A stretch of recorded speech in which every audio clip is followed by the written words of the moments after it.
welcome to Bible Bootcamp Week 7. Last time we saw how the kingdom of Israel split into two, north and south, and how the tribes in the north were conquered and scattered across the Assyrian Empire. So let's pick up the story as we've been following it in 2 Kings.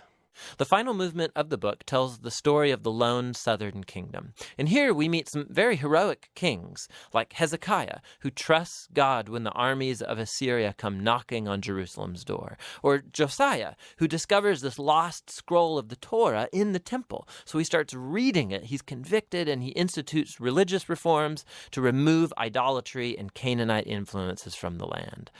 But Judah is just too far gone. The king, right in between these two, Manasseh, he's the worst by far. So he not only introduces the worship of idol statues into the Jerusalem temple, he also institutes child sacrifice. And so God sends prophets to say, the time is up. Israel has reached the point of no return. The prophet's job at this time was to tell the people of Judah that, just like the northern kingdom, they too would be taken into exile, and that the corrupt Jerusalem would be destroyed to make way for a new Jerusalem that was to come. One of these prophets was Ezekiel, who was actually given his prophetic vision whilst in Babylon, having been taken there in a first wave of exiles before the city of Jerusalem was finally conquered.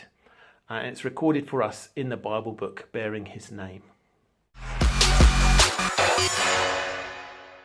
He sees a storm cloud approaching, and then inside the cloud are four strange creatures that have wings outstretched and touching each other. And these creatures each had four faces. And then he saw four wheels, one by each creature. And then he saw that the wings of the creatures were supporting this dazzling platform. And then on that platform is a throne. And then sitting on that throne is this human-like creature, glowing and shrouded in fire. And then all of a sudden Ezekiel realizes what he's seeing. It's God riding his royal throne chariot. So God first speaks to Ezekiel from the throne chariot, and he commissions him as a prophet. God appoints Ezekiel to warn the people. The bad news, no one was going to listen to him. Israel would reject him because of their rebellious and hard heart.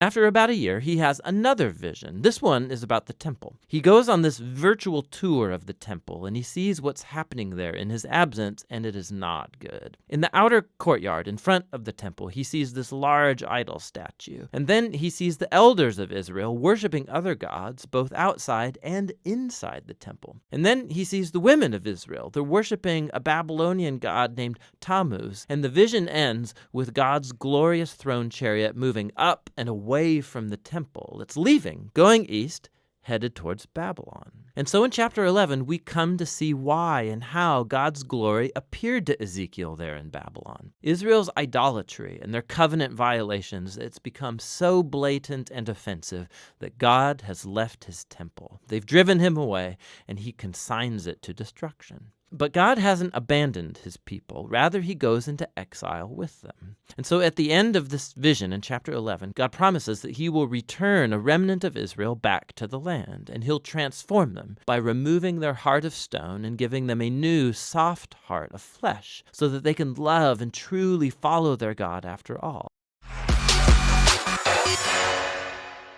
Another of the prophets was Jeremiah, who stayed in Jerusalem right up to the very bitter end of the siege.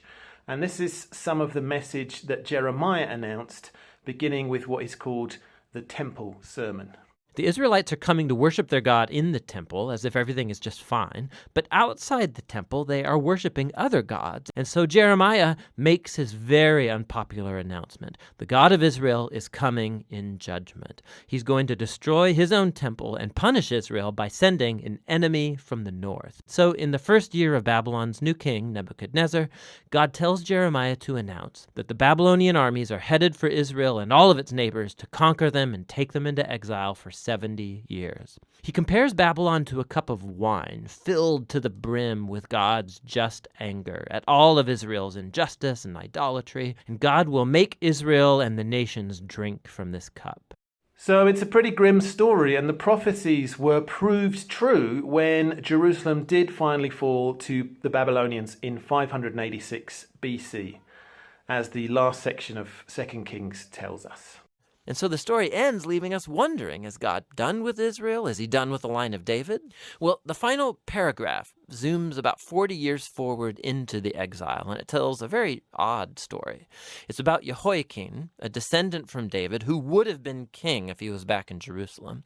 And the king of Babylon releases him from prison and invites him to eat at the royal table for the rest of his life, and the book ends. So it's not much, but it's a story that gives a glimmer of hope that God has not abandoned the line of David.